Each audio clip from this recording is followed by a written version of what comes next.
Hello everyone, welcome to True IAS and PCS. तो दोस्तों, जैसा कि आप लोगों को पता है कि साइकोलॉजी की डेफिनेशन को हमने ये समझा था कि साइकोलॉजी एक ऐसी साइंस है जो कि 3 डोमेन के साथ डील करती है: मेंटल प्रोसेसेस, एक्सपीरियंसेस और बिहेवियर। मेंटल प्रोसेसेस के बारे में हमने कॉम्प्रिहेंसिव तरीके से एक इंट्रोडक्टरी पार्ट उसका जान लिया। एक्सपीरियंसेस के बारे में भी मैंने आपको प्रीवियस लेक्चर में काफ़ी कुछ बता दिया।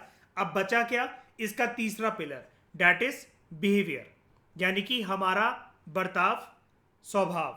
ठीक है। तो ईशा, सबसे पहले आप मुझे ये बताओ कि बिहेवियर आपके हिसाब से क्या है, क्या होता है बर्ताव, इंसानी बर्ताव से आप क्या समझते हो?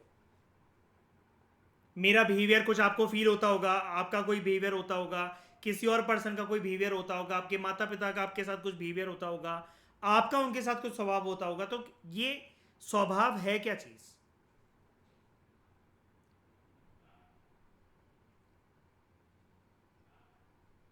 How a person react to specific, क्या बोल रहे हो? स्पेसिफिक?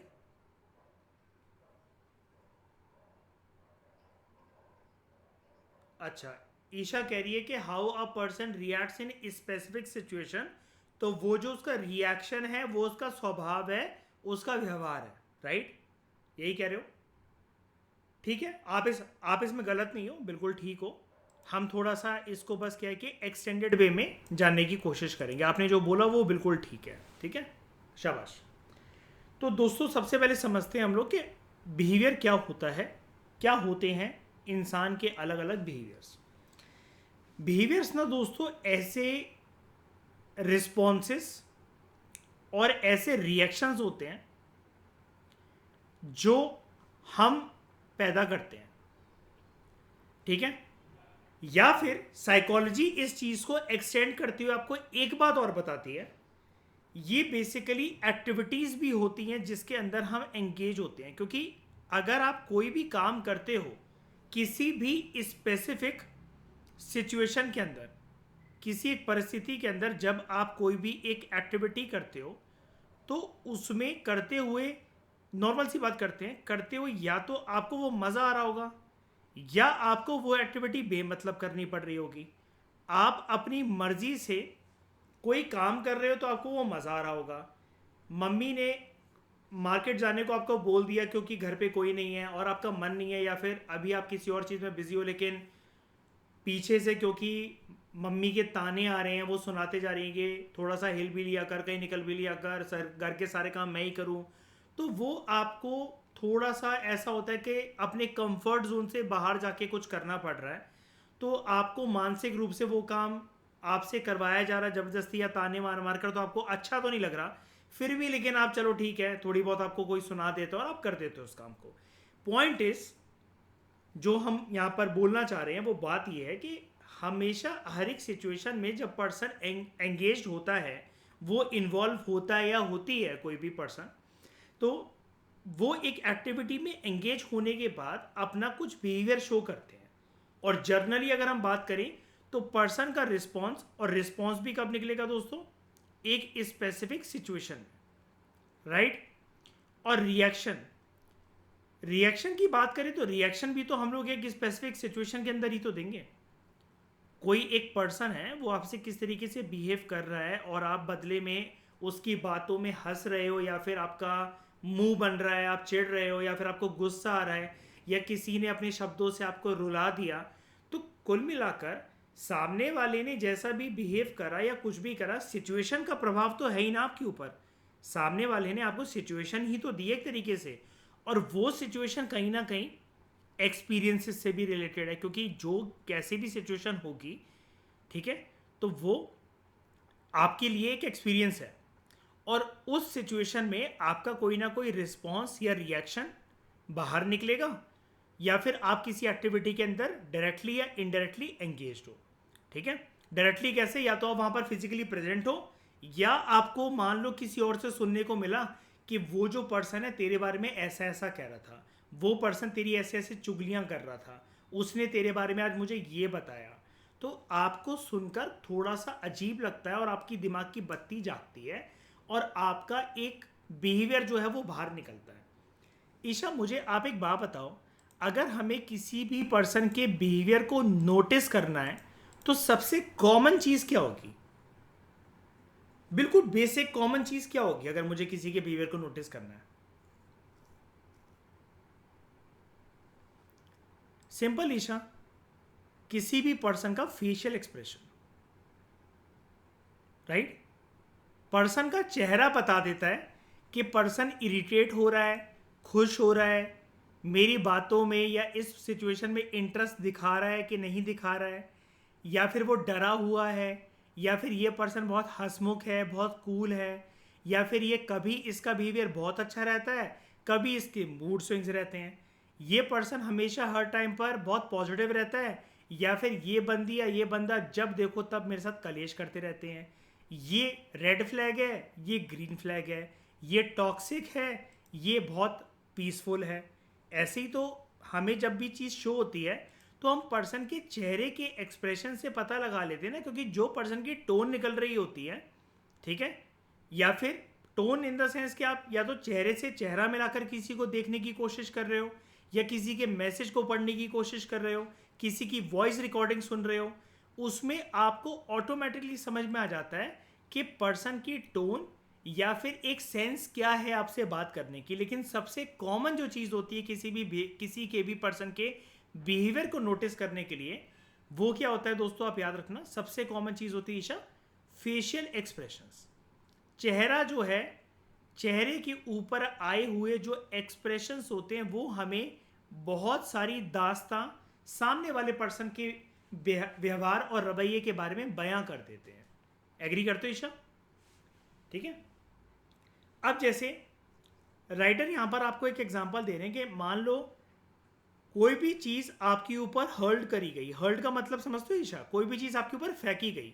मान लो मैं एक पेपर को रोल करके पेपर बॉल जो है वो आपकी तरफ फेंक रहा हूँ, तो आपकी आईज जो है वो ब्लिंक हो जाएंगी ना कि कोई चीज़ आपकी तरफ आ रही है, या फिर मैंने आप ऐसा हाथ उठाया एकदम से आपके चेहरे के आगे से घुमा दिया बिना टच करे, तो एकदम से आपका रिफ्लेक्स एक्शन क्या निकलेगा कि आपकी आंखें जो हैं वो, जो पलक है वो झपकने लग जाएगी एकदम से। ठीक है, ये भी एक प्रकार का बिहेवियर है। लेकिन ये कैसा बिहेवियर है? सामने जब सिचुएशन आई, आपका रिस्पॉन्स क्या निकला? आपका रिस्पॉन्स निकला एक रिफ्लेक्स एक्शन की फॉर्म में कि किसी एक पर्सन ने मुझे टच तो नहीं करा, मुझे मारा तो नहीं है, लेकिन बस एक हाथ घुमाया, या मेरी तरफ कोई चीज़ आई और मुझे टच कर भी रही है तो मेरी आंखें एकदम से जो है वो ब्लिंक करने लग जाती है। पर्सन अपनी आंखें मींच लेता है या मींच लेती है। ठीक है। सिमिलरली यहां पर आप इसको देखो, इसके चेहरे से ये लग रहा है, इस लड़की के चेहरे से, कि यार एग्ज़ाम को लेकर ये डरी हुई है, और ये डरी और भी ज़्यादा इसलिए हुई है क्योंकि ये सोच रही है भाई इसको भी कुछ नहीं आता एग्ज़ाम में। जब ये डरी हुई है तो भाई मेरा क्या होगा। मान लो ये बंदी क्लास की टॉपर है, ठीक है, और ये इसके भरोसे आई थी कि भाई ये मुझे आंसर बता देगी। अब इसी का जो एक्सप्रेशन है, ईशा आपको कैसा लग रहा है? क्या इसको कुछ आता है या इसका पेपर अच्छा जाएगा इस बारी? बताओ। टॉपर का पेपर क्या अच्छा जाएगा? आपको देखकर क्या लग रहा है इसके फेशियल एक्सप्रेशन से? नहीं ना। तो जो ऑन एन एवरेज पर्सन है, जो उसकी फ्रेंड है, जो कि सोच रही थी ये मुझे आंसर बता देगी या फिर मैं इसकी चीटिंग कर लूंगी, अब ये इसको देखकर और ज़्यादा डर गई। अब ईशा मुझे एक बात बताओ, आप तो नहीं जानते ये दोनों बंदियां कौन है, मैं भी नहीं जानता, है ना, लेकिन आप इनके बिहेवियर से नोटिस क्या कर पा रहे हो? ये दोनों बहुत ज़्यादा रिलैक्स है या फिर एंशियस है? बताओ। एंशियस है। कैसे पता लगाया आपने? मैंने क्या बताया आपको? किसी के भी बिहेवियर को फर्स्ट इंस्टेंस में पता लगाने का तरीका क्या है? हम क्या नोटिस करें पर्सन के? Facial expression. और इनके फेशियल एक्सप्रेशन आपको ऑटोमेटिकली एक सिग्नल दे रहे हैं ना कि पर्सन जब मान लो कि बहुत बार एग्जाम जब लिखता है, भले ही वो कितना भी प्रिपेयर्ड हो, एक सीरियस कैंडिडेट और एक नॉन सीरियस कैंडिडेट, उनका दिल जो है जैसे क्वेश्चन पेपर उनके सामने आता है वो धड़कने लग जाता है, या फिर जिस दिन रिजल्ट आता है उस दिन धड़कने लग जाता है। ठीक है। सिमिलरली हमारा बिहेवियर अलग अलग सिचुएशन पे अलग अलग तरीके से बिहेव करता है। मतलब हमारा जो बिहेवियर होता है वो अलग अलग सिचुएशन में अलग अलग तरीके से निकल कर आता है। मान लो कि आप अपने किसी फ्रेंड के साथ, ठीक है, अपने पार्टनर के साथ कोई एक मूवी देखने जाते हो, ठीक है, एंड यहाँ पर जैसा कि आप देख पा रहे हो कि these two friends are spending such a quality time, good time together. तो मूवी भली ऐसी हो कि उसमें बहुत ज़्यादा इनको इंटरेस्ट ना आ रहा हो या फिर अच्छी ना लग रही हो, लेकिन since they are spending quality time together तो उन दोनों का बिहेवियर एक दूसरे को लेकर पॉजिटिव है, भले ही मूवी की तरफ जो इनका रिएक्शन है या जो बिहेवियर है वो भले ही पॉजिटिव ना हो। तो बिहेवियर यानी कि अलग अलग पर्सन के अलग अलग सिचुएशन में सैकड़ों प्रकार के हो सकते हैं ईशा, राइट। अब जैसे यहाँ पर सिचुएशन क्या है, ये बंदी इस बंदे के साथ मूवी देखने आई है, दोनों का अच्छा बॉन्ड है, तो दोनों एक दूसरे की कंपनी एंजॉय कर रहे हैं, भले मूवी अच्छी हो चाहे ना हो, राइट। तो यहाँ पर सिचुएशन का प्रभाव क्या है, मूवी एज अ सिचुएशन का प्रभाव दोनों के ऊपर नेगेटिव है कि मूवी भाई पसंद नहीं आ रही। इंटरवल तक दोनों ने डिसाइड कर लिया भाई बोरिंग सी मूवी है, लेकिन फिर भी दोनों बैठे के हुए हैं पूरा 3 घंटे तक मूवी हॉल में, थिएटर में, बिकॉज आपस में एक दूसरे के प्रति जो इनका रिएक्शन है, जो सिचुएशन का प्रभाव है वो पॉजिटिव है।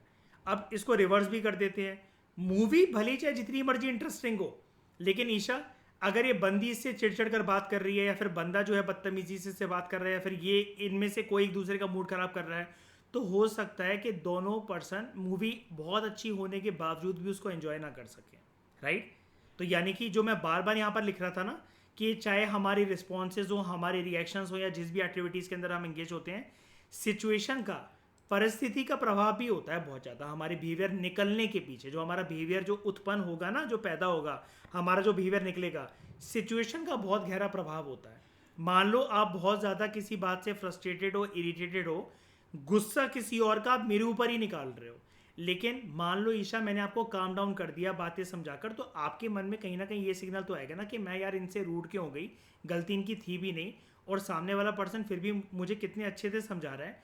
तो थोड़ी देर के बाद जब आपका टेम्परामेंट कूल डाउन होगा तब आप मुझे सॉरी बोलकर ये बोलोगे कि सॉरी यार मैंने आपके ऊपर गुस्सा कर दिया, बात ऐसी ऐसी थी, I was frustrated from early morning, सुबह से मेरा मूड खराब था, ऐसी ऐसी बात हो गई थी, लेकिन थैंक यू आपने मुझे सपोर्ट करा। होता है कि नहीं होता है। तो सिचुएशन जहाँ पर आपके अनुसार आ जाती है, आपका बिहेवियर जो होता है from place A to B to C to D to E ऐसे चेंज होता रहता है पूरे दिन। तो बिहेवियर देखो, जैसा कि मैं आपको बोल रहा हूँ कि अलग अलग सिचुएशन में सैकड़ों तरीके के पर्सन के बिहेवियर हो सकते हैं। तो बिहेवियर अलग अलग तरीके के कैसे कैसे हो सकते हैं, कोई कोई बिहेवियर बहुत सिंपल हो सकता है और कोई कॉम्प्लेक्स हो सकता है। इसका कहने का मतलब ईशा ये है कि या तो किसी पर्सन के बिहेवियर को समझना बहुत एक सिंपल टास्क हो सकता है आपके लिए, या तो बहुत कॉम्प्लेक्स टास्क हो सकता है कि पर्सन के रवैये में आपको एक रोलर कोस्टर राइड देखने को मिल रही हो। रोलर कोस्टर राइड का मतलब क्या होता है, कोई कोई सिचुएशंस ऐसी हैं जहां पर जो पर्सन है वो आपका दिल जीत लेता है, ठीक है। यहां पर आपको वो पर्सन ऐसा लग रहा है कि भाई इससे अच्छा पर्सन तो मैंने देखा ही नहीं, क्योंकि ये सिचुएशंस ऐसी थी जहां पर आपको पर्सन के ऊपर बहुत ज़्यादा ट्रस्ट हो गया और आप बहुत खुश उस पर्सन से कि थैंक गॉड भाई ऐसा कोई पर्सन जो है वो मेरी लाइफ में आया या फिर मुझे अच्छा फ्रेंड बनकर मुझे मिला या मिली। लेकिन वहीं पर सेम पर्सन कभी कभार इतनी बुरी तरीके से हमारे साथ बिहेव करता है कोई पर्सन कि हमें बहुत बुरा लगता है उनकी बातों का, उनकी इल टोन का, और हमें वहाँ पर कुछ ना कुछ रेड फ्लैग्स मिलने लग जाते हैं। तो ऐसे बिहेवियर होते हैं कॉम्प्लेक्स, जो कि एक जैसे नहीं चलते। सिंपल बिहेवियर कैसे होते हैं, पर्सन जैसा आपसे शुरू में मिला था वैसे ही बिल्कुल आज तक इतने सालों से एक ही जैसा है पर्सन। लेकिन कॉम्प्लेक्स बिहेवियर कैसे, मान लो एग्जाम्पल के लिए बता रहा हूँ, हम इनको डिटेल में जाके समझेंगे कि कुछ टाइम तक पर्सन बहुत अच्छा रहा, बाद में आपको लगा चल कोई बात नहीं यार, एक बार की लड़ाई हो गई, फिर पर्सन कुछ अच्छा रहा, फिर उसकी लड़ाई, फिर वो मतलब रूड बिहेव करने लगा या करने लगी, तो आपको ये लगने लग जाता है कि भाई मैं इसके नेचर को, इसके बिहेवियर को कैच करूं तो करूं कैसे, मैं समझ नहीं पा रही इसका पैटर्न, मैं समझ नहीं पा रहा इसका पैटर्न, है ना। होता है कि नहीं होता है ऐसा बहुत लोगों के साथ, है ना। अब बिहेवियर ऐसे भी हो सकते हैं ईशा, या तो वो शॉर्ट हो सकते हैं या तो एंड्योरिंग हो सकते हैं। एंड्योरिंग का मतलब क्या होता है, do you understand the word enduring Isha? Enduring का मतलब होता है लॉन्ग लास्टिंग। लॉन्ग लास्टिंग का यहां से मतलब है काइंड ऑफ परमानेंट बिहेवियर, समझ रहे हो। मतलब या तो वो शॉर्ट टर्म नेचर के हो सकते हैं, जैसे पर्सन ने अपना टेम्परामेंट लूज कर दिया, आप एकदम से अपने किसी फ्रेंड के ऊपर चिल्ला पड़े, लेकिन आपको चिल्लाना ही नहीं था उसके ऊपर, लेकिन आप कहीं और से गुस्सा लेकर आए थे, उस पर आपने उतार दिया, तो वो शॉर्ट है, ठीक है। एंड्योरिंग लेकिन क्या, जैसे लॉन्ग लास्टिंग किसी का बिहेवियर चलते जा रहा है, इससे होता क्या है, जो kind of long lasting enduring या जिसको हम कह रहे हैं ना काइंड ऑफ परमानेंट जो बिहेवियर होते हैं, वो फिर हमारे दिमाग में सामने वाले पर्सन को लेकर वैसी एक उसकी छवि और आइडेंटिटी बन जाती है कि नहीं ऐसा? जैसे पर्सन अगर एक ही तरीके से बिहेव करता रहे तो वो हमें एक तरीके से अपने बिहेवियर के हिसाब से सिग्नल दे देता है ना कि वो एक ऐसी पर्सनैलिटी है, सो एंड सो पर्सनैलिटी है ना? हमें वहां पर इन्वॉल्व रहना है या फिर नहीं रहना है कि नहीं? और बिहेवियर कैसा हो सकता है? और बिहेवियर हो सकता है ईशा या तो ओवर्ट या तो कोवर्ट। ये दो वर्ड समझते हो, ओवर्ट कोवर्ट? ओवर्ट मतलब जो आपको इजीली दिखता है या तो जिसको आप इजीली ऑब्जर्व कर सकते हो। अगले पेज पर अभी आ रहा है ओवर्ट कोवर्ट, हम सब डिटेल में समझेंगे। ओवर्ट मतलब जो आपको इजीली दिखता है या इजीली ऑब्जर्व होता है बिहेवियर। लेकिन कोवर्ट वो जो कुछ खुराफेती लोग होते हैं ना ईशा, चेहरे पर कुछ और नकाब डाले हुए हैं, दिल में कुछ और बात रखे हुए हैं, और कुछ सालों बाद हमें पता लगता है कि भाई कितनी बड़ी रणनीति के साथ ये हमसे मिले थे, या फिर हमारी लाइफ में कुछ एक हमारे साथ फ्रेंडशिप के जोन में या किसी एक रिलेशनशिप के जोन में हमारे साथ रह रहे थे, लेकिन पर्सन जो है कितना ज़्यादा चेंज हो गया। तो वो पर्सन चेंज नहीं हुआ है, या फिर वो बंदी चेंज नहीं हुई है। एक्चुअली क्या है, उनके मन के अंदर की बात वो चेहरे पर नहीं लेकर आना चाह रहे थे। और कोवर्ट का मतलब ऐसे ये भी होता है, हमेशा ऐसा मत समझना कि कोवर्ट बिहेवियर किसी का हो तो उसने नकाब भी डाल रखा हो। कोवर्ट बिहेवियर ये भी हो सकता है ईशा, मान लो बहुत बार ऐसा होता है कि हम अपने घर परिवारों की बातें अपने दोस्तों रिश्तेदारों में इतनी नहीं कर पाते हैं कि भाई क्या बताना घर की कलेशें किसी को, या फिर ऐसा ऐसा कोई सीन हो गया। आपका आज प्लान बना हुआ है मान लो किसी के साथ बाहर जाने का, मेरे साथ बाहर जाना है आपको, ठीक है? तो आपको लगा मन में यार, और सुबह सुबह घर पर कोई बात हो गई, कोई कलेश हो गई, पापा या चाचा की लड़ाई हो गई, या मम्मी या ताई जी की लड़ाई हो गई, कोई भी ऐसी बात हो गई जो कि हर किसी के परिवार में होना बहुत लाजमी है, बहुत नॉर्मल सी बात है। लेकिन आपने, और आप मूड खराब कर कर आए हो घर से, लेकिन आप वो चेहरे पर मुझे इसलिए नहीं दिखा रहे या फिर बताना इसलिए नहीं चाह रहे कि भाई मैं अपनी परेशानियों का बोझ जो है वो इनके मत्थे क्यों मढ़ूं। ये तो मेरे साथ अच्छा टाइम स्पेंड करने आ रखे हैं ना, तो मैं इनका दिमाग क्यों खराब करूं अपनी बातों से या फिर अपने घर की परेशानियों से। तो आप उस टाइम पर कैसा बिहेवियर ऑब्जर्व कर, मतलब कैसा बिहेवियर अपना लोगे? कोवर्ट। जब तक, क्योंकि आप मुझे बताओगे नहीं तो कोई कितना भी बड़ा साइकोलॉजिस्ट हो या कुछ भी हो तो मैं वो जान कैसे पाऊंगा? अगर आप मुझे हंसते हुए दिख रहे हो, खिलखिलाते हुए हंस रहे हो दिख रहे हो, है ना, तो मैं आपके मन के अंदर की बात तो नहीं जान सकता ना। और ऐसे बहुत सारे हमारे एक्सपीरियंसेस होते हैं कि पर्सन डेली लाइफ अपनी बिताता रहता है, ज़िंदगी बिताता रहता है, लेकिन ज़िंदगी में कोई एक ब्लॉट या किसी का छोड़कर चला जाना, या फिर किसी की एक मेमोरी, किसी का खाया हुआ एक धोखा, हम वो बार बार हर किसी के आगे रोना गाना नहीं बचाते, क्योंकि हमें लगता है भाई ये नेगेटिविटी हम अपनी दूसरों की तरफ क्यों पटके, और हमें भी अब ये टाइम आ चुका है कि we should move on from that past person जो कि हमारी ज़िंदगी में कभी ना कहीं एक अहमियत रखता था।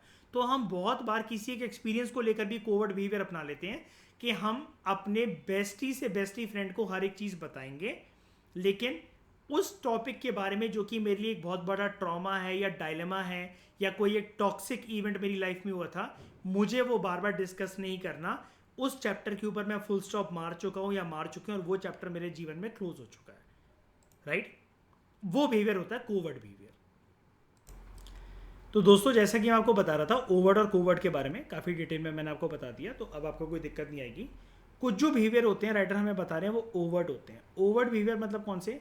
आप उनको जब आप दूसरे व्यक्तियों को देख रहे हो ना, तो आपको उनके चेहरों से वो पता लग जाएगा, आप उनको ऑब्जर्व कर सकते हो, सेंस कर सकते हो, उसको आप आराम से देख सकते हो, आपको किसी के फेशियल एक्सप्रेशन को देखते ही पता लग जाएगा। मान लो कोई भी एक पर्सन है, कैसा भी कोई सा भी एक पर्सन है, ठीक है? अब यहां पर आप अगर इस पर्सन को देखो, इसका पूरे दिन रूटीन ये रहता है, ये कॉपी पेन लेकर बैठा हुआ है, नोट्स बना रहा है अपने वो करके, तो आपको देखकर इसको सेंस कर कर एज एन ऑब्जर्वर ईशा क्या लग रहा है कि ये नॉन सीरियस है कोई पर्सन अपनी लाइफ में, या फिर अपने वर्क की तरफ ये डेडिकेटेड है? कैसा लग रहा है ये पर्सन? सीरियस लग रहा है ना? आपने इसको कैसे पता लगाया? Because of overt behaviour. और ये ओवर्ट बिहेवियर एमिट कौन कर रहा है? यही पर्सन कर रहा है। और आप कौन हो? आप ऑब्जर्वर हो जो इसके ओवर्ट बिहेवियर को ऑब्जर्व कर रहे हो। कैसे कर पाए आप इसको ऑब्जर्व? आपने इसको सेंस करा या आपको दिख रहा है कि ये पर्सन पार्टीज में नहीं आता, ये पर्सन हमेशा अपने वर्क को लेकर बहुत डेडिकेटेड रहता है, इसके लिए प्रोक्रेस्टिनेशन जैसी चीज़ कोई एग्जिस्ट नहीं करती है, ये जब तक अपना काम कंप्लीट ना कर ले ये किसी का फ़ोन नहीं उठाता। मान लो आपका कोई ऐसा फ्रेंड है, तो आप उसको कैसी आइडेंटिटी रखोगे उसके अपने दिमाग में उसके लिए कि वो सीरियस है ना लाइफ को लेकर, अपने वर्क को लेकर, अपने गोल को लेकर, अपने करियर को लेकर, अपने फ्यूचर को लेकर, है कि नहीं? कुछ बिहेवियर लेकिन ऐसे भी होते हैं ईशा जिसको हम दूसरों के फेशियल एक्सप्रेशन से कैसे भी करके हम जान नहीं सकते, वो बहुत इंटरनल होता है और कोवर्ट होता है। ठीक है, जैसे ये भाई साहब किसी ख्याल में डूबे हैं, मुस्कुरा रहे हैं, तो आपको हो सकता है एक छोटी सी एक हिंट तो लग जाए, लेकिन ये किसकी याद करके, क्या कोई मोहतरमा है जिससे इनको प्यार हो गया है, या फिर अक्सर जब लोगों को फ्रेश प्यार होता है तो वो ऐसे ही मुस्कुराते रहते हैं, उनको लगता है लाइफ कितनी बेहतरीन है, क्या मज़ेदार चीज़ होती है लाइफ, प्यार सबको होना चाहिए, प्यार सबको करना चाहिए, एक पर्सन ऐसा सब किसी की लाइफ में आना चाहिए, मेरा वाला बहुत स्पेशल है, मेरी वाली बहुत स्पेशल है, सबको ही आता है। फिर जब लात पड़ती है ना कुछ सालों के बाद उनको, तब उनको लगता है भाई नहीं, ये सब बेकार की चीज़ें हैं। लेकिन फिर भी पर्सन के मन के अंदर कभी कभार कुछ किसी को लेकर ख्यालात अगर उत्पन्न होते हैं, ठीक है, मान लो कोई पर्सन ईशा आपके साथ टाइम स्पेंड करता है, वो आपका अच्छा दोस्त है, अच्छा कोई दूर का फ्रेंड है, या कैसा भी कोई भी पर्सन है, अब आपको लेकर हो सकता है कि उसके मन में कोई एक लव वाली फीलिंग्स जो हैं वो आ रही हो, या आपके मन में किसी और पर्सन को लेकर आ रही हो, तो वो चीज़ इंटरनल या कोवर्ट ही रहेगी, क्योंकि बात बहुत ऑब्वियस ही है ना ईशा, जब तक हम कोई चीज़ अपने शब्दों से बयान नहीं करते तो हमें सिर्फ तब तक हिंट्स मिलती रहती हैं सामने वाले के बिहेवियर को लेकर, हम डायरेक्टली नहीं जान सकते ईशा कि सामने वाले के मन के अंदर क्या चल रहा है। अब ये भी हो सकता है कि ये पर्सन इस लड़की को अपनी लाइफ में पहले इन्वॉल्व करना चाह रहा हो और बाद में ये जो है क्रिमिनल निकले और ये मोहतरमा के फिर जो हैं इसका अता पता ही ना चले कहाँ चली गई। तो ईशा समझ में आ गया ओवर्ट और कोवर्ट बिहेवियर, है ना? अब जैसे जब हम किसी भी एक डिफिकल्ट सिचुएशन के अंदर होते हैं, मतलब यहाँ पर पॉजिटिव एस्पेक्ट की एक बात कर लेते हैं, मान लो कि पर्सन जो है वो चेस का गेम खेल रहा है या खेल रही है, तो हम लोग देख सकते हैं कि पर्सन कितना कॉशियस होकर सोच रहा है, उसके हैंड मसल्स जो हैं वो ट्विच कर रहे हैं, पर्सन जो है अपनी अगली चाल चलने से पहले मन के अंदर बहुत सारे एक्सपेरिमेंट कर रहा है कि अगर मैंने ये दाव रखा या फिर घोड़ा चला या फिर राजा को आगे रखा, रानी को आगे रखा, जो भी होता है चेस के अंदर, तो सामने वाला जो ओपोनेंट है उसका अगला मूव क्या होगा। तो बहुत सोच समझकर जो है हम अपना मूव रखते हैं while playing a game of chess. अब पर्सन के मन के अंदर क्या चल रहा है ये चीज़ आप पता लगा सकते हो क्या? आपको देखो उसके एक्सप्रेशन से सिर्फ एक हिंट मिल रही है ईशा, राइट, कि पर्सन जो है हर तरह से 360 डिग्री एंगल से सोचने की कोशिश कर रहा है या कर रही है कि अगर मैंने ये वाला दाव चला तो सामने वाले का अगला मूव क्या हो सकता है, कहीं मैं चेकमेट ना हो जाऊं, राइट। तो वो किस रणनीति के साथ क्या सोच रहा है, उसके मन के अंदर एग्जैक्ट क्या पिक्चर चल रही है, ये चीज़ आप जान सकते हो क्या? नहीं जान सकते। तो ये होता है बहुत बार कोवर्ट बिहेवियर। लेकिन कुछ कुछ ऐसे भी बिहेवियर होते हैं ईशा, वो सेम टाइम पर ऐसा भी हो सकता है कि ओवर्ट भी हो और सेम टाइम पर कोवर्ट भी हो। जैसे कोई पर्सन मान लो आपको ईशा रोते हुए देखे, तो आप उससे कहोगे यार आज तो इतनी खुश क्यों लग रही है,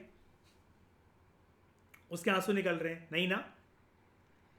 फिर जब अभी तो आपने ओवर्ट किया, इसको देख लिया कि पर्सन रो रहा है तो यानी कि कोई ना कोई तो बात होगी, तब आप उसको फोर्सफुली ज़्यादा बोलते हो कि यार बता, नहीं मुझे जानना है, तू अपना दुख मुझसे शेयर कर ले, तेरा दुख कम हो जाएगा। तब पर्सन फिर सामने वाला अपने मन की अंदर की बात जब आपको बताता है तो कोवर्ट बिहेवियर जो है वो बाहर निकला, तो आप जान गए कि एग्जैक्ट बात क्या थी, पर्सन यहाँ पर सैड क्यों था या फिर रो क्यों रहा था। तो ओवर्ट और कोवर्ट बिहेवियर कभी कभार सेम टाइम पर भी रोल प्ले कर सकते हैं।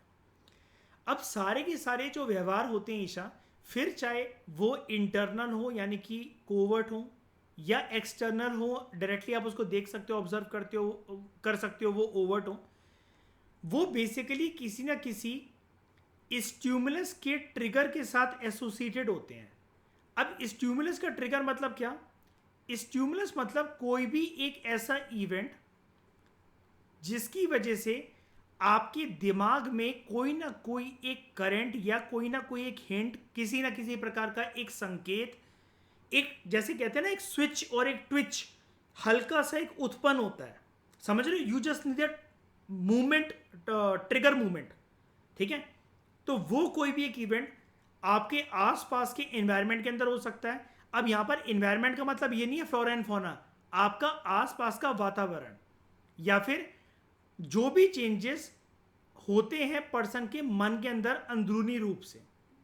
यानी कि जो भी बिहेवियर होता है, ईशा समझने की कोशिश करना है इसको आप सभी, कोई भी जो बिहेवियर होता है, फिर चाहे वो इंटरनल हो या एक्सटर्नल हो, उसके पीछे हमेशा कोई ना कोई स्टिमुलस, कोई ना कोई इवेंट, और अगर मैं आपको स्टिमुलस को इजी वर्ड दे दूं अगर समझाने के लिए ईशा भी, यानी कि कोई ना कोई सिचुएशन जो हमारे आसपास के इन्वायरमेंट से उत्पन्न होती है, वही हमेशा रिस्पॉन्सिबल होते हैं हमारे किसी न किसी बिहेवियर के पीछे। मान लो आपका बिहेवियर ईशा कोवर्ट भी है, कोवर्ट इंटरनल है, लेकिन आप अगर ओवर थिंकिंग कर रहे हो, किसी चीज के बारे में सोच सोच के खुश हो रहे हो, उदास हो रहे हो, कोई ना कोई सिचुएशन ने तो ट्रिगर करा होगा ना उस बात को आपके मन में, जिसकी वजह से आपका मन उदास हो रहा है, खुश हो रहा है। आप रैंडमली रोड पे किसी को देखते हुए उदास या खुश होने लगोगे क्या एकदम से? हो सकता है कि आप कोई पुअर पर्सन देखो या कोई नीडी पर्सन देखो तो आपका मन पल भर के लिए उदास हो जाए, लेकिन थोड़े समय के लिए, थोड़े दिनों के लिए, थोड़े घंटों के लिए या फिर बहुत महीनों के लिए अगर आपको कोई खुश या उदास कर सकता है, तो कोई ना कोई सिचुएशन तो होगी ना, कोई ना कोई पर्सन तो होगा ना जिसने वो सिचुएशन आपके मन के अंदर ट्रिगर करी होगी, हाँ या ना? तभी तो आपके अंदर वो स्टोरी जाग रही है। या तो आपका मन खुश हो रहा होगा या उदास हो रहा होगा। ऐसा है ईशा कि नहीं? है ना? तो वो जो सिचुएशन स्ट्राइक हुई ना आपके मन के अंदर, जो ट्रिगर हुई, उसी को हम कहते हैं स्टिमुलस। तो ईशा समझ गए स्टिमुलस क्या होता है? ठीक है? अब जैसे आप अगर अपनी तरफ एक शेर को भागते हुए देखो, कि आपकी तरफ एक शेर आ रहा है भागता हुआ, या डॉगी आ रहा है, ठीक है, तो आप वहां से भाग जाओगे। ठीक है? या फिर आपने दूर से ही देखा कि एक टाइगर है, वो कुछ नहीं कर रहा, आपकी तरफ नहीं आ रहा है, लेकिन आपने दूर से देखा एक टाइगर खड़ा हुआ है और आप वहां से डर के खुद ही भाग गए। ठीक है? तो ये टाइगर क्या हुआ यहां पर? टाइगर क्या हुआ यहां पर? स्टिमुलस। टाइगर एक प्रकार से अपने आप में सिचुएशन है कि नहीं है? और हमेशा स्टिमुलस क्या पैदा करता है ईशा? अगर स्टिमुलस है, गुड, स्टिमुलस अगर है तो हमेशा वो रिएक्शन पैदा करेगा। इसको हम कहते हैं, शॉर्ट में हम इसको कहते हैं एसआर बिहेवियर। क्या कहते हैं? SR behaviour. मतलब पहले आपके सामने कोई एक स्टिमुलस यानी कि कोई एक सिचुएशन जो है वो आके खड़ी हो जाएगी, जिससे आपके माइंड में कुछ ना कुछ ट्रिगर होगा। अल्टीमेटली जब माइंड में कुछ ना कुछ ट्रिगर होगा तो आपका एक रवैया, एक स्वभाव, एक व्यवहार बाहर निकलेगा, जो कि होगा आपका रिस्पॉन्स। और यही रिस्पॉन्स होगा एक प्रकार से आपका बिहेवियर। लेकिन ये बिहेवियर उत्पन्न कैसे हुआ? Because of stimulus. तो यानी कि कोई सा भी रिस्पॉन्स, साइकोलॉजी क्या कहती है, आज के बाद इस चीज को थंब रूल बना लो ईशा, आने वाले चैप्टर्स में बहुत बड़ा रोल होने वाला है इसका। एक रूल दिमाग में सेट कर लो, क्या कभी भी किसी भी पर्सन का कोई भी जो बिहेवियर है, और बिहेवियर क्या अल्टीमेटली रिस्पॉन्स, आफ्टर इफेक्ट है बिहेवियर एक तरीके से, क्या वो बिना स्टिमुलस के कभी भी आ सकता है क्या? आप ये कहो कि मुझे किसी से ना बहुत सीरियस प्यार है और मैं पूछूं किससे, तो आपको वो नहीं पता मुझे। कोई बात है, ये सेंस है इस बात की कोई? आप कहो मुझे किसी ने बहुत हर्ट कर दिया सर, अभी I am not in a mood to talk, तो मैं कहूँ किसने हर्ट कर दिया, तो आपको यार वो तो पता नहीं। कोई सेंस है इस बात की? नहीं ना। हमेशा हर एक बिहेवियर यानी कि रिस्पॉन्स के पीछे जो एक ट्रिगरिंग इवेंट होता है वो हमेशा उसके पीछे कोई ना कोई स्टिमुलस, कोई ना कोई इवेंट, कोई ना कोई स्थिति परिस्थिति यानी कि सिचुएशन रिस्पॉन्सिबल होती ही होती है। ये थंब रूल याद रखना। इसी से इंसानी व्यवहार, स्वभाव, उसका रवैया हम लोग डिसाइड कर पाते हैं। ठीक है। अब कुछ जो साइकोलॉजिस्ट हैं, जैसा कि मैं आपको अब तो बता ही चुका हूँ, तो ये लाइन लिखी हुई है नॉर्मल सी। कुछ जो साइकोलॉजिस्ट हैं वो बिहेवियर को ऐसा समझते हैं कि बिहेवियर एक प्रकार से एक एसोसिएशन है, बिहेवियर एक प्रकार से एक लिंक है या एक रिलेशन है बिटवीन स्टिमुलस एंड रिस्पॉन्स। इसका मतलब क्या? सबसे पहले आपके सामने कोई ना कोई एक इवेंट होगा या जिसको हम कहीं कोई सिचुएशन होगी, और उस सिचुएशन के बेसिस पर आपके माइंड में अच्छा या बुरा कुछ ना कुछ एटलीस्ट ट्रिगर तो होगा। आपके दिमाग का जो है वो बल्ब जगेगा तो सही, फिर चाहे वो अच्छे के लिए जगे या बुरे के लिए जगे।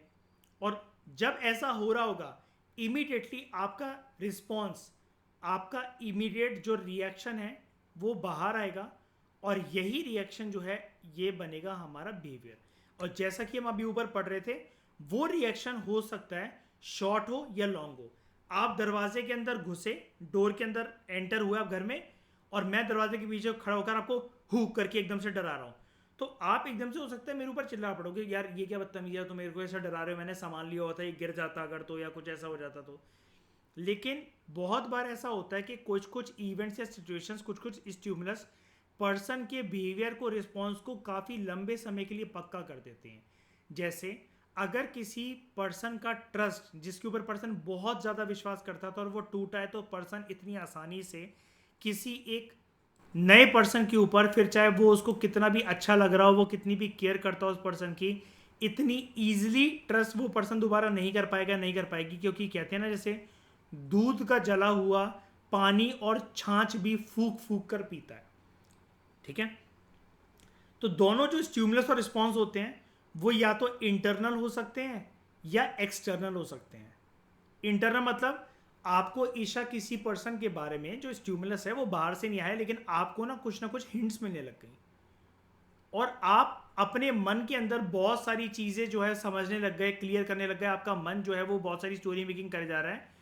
या तो एक्सटर्नली मतलब आपने अपनी आंखों से जान लिया, उस सिचुएशन को समझा, आप उस सिचुएशन के अंदर खुद इन्वॉल्व थे, पर्सन आपके मुंह पर कुछ कहकर गया, ठीक है, और आपने अपनी आंखों से सब देखा, अपने कानों से सब सुना, आपने किसी के व्हाट्सएप के मैसेजेस पकड़ लिए, किसी के स्क्रीनशॉट्स पकड़ लिए, उसके बाद आपका रिएक्शन निकलेगा, रिस्पॉन्स निकलेगा। लेकिन बहुत बार हमारा रिस्पॉन्स या रिएक्शन इंटरनल स्टिमुलस की वजह से भी निकलता है, जो आपके मन के अंदर आपको रेड फ्लैग्स वाली हिंट्स मिल रही होती हैं। जैसे अब यहां पर ये जो एक डस्टबिन की बदबूदार जो पॉलिथीन है वो है एक प्रकार का स्टिमुलस, राइट।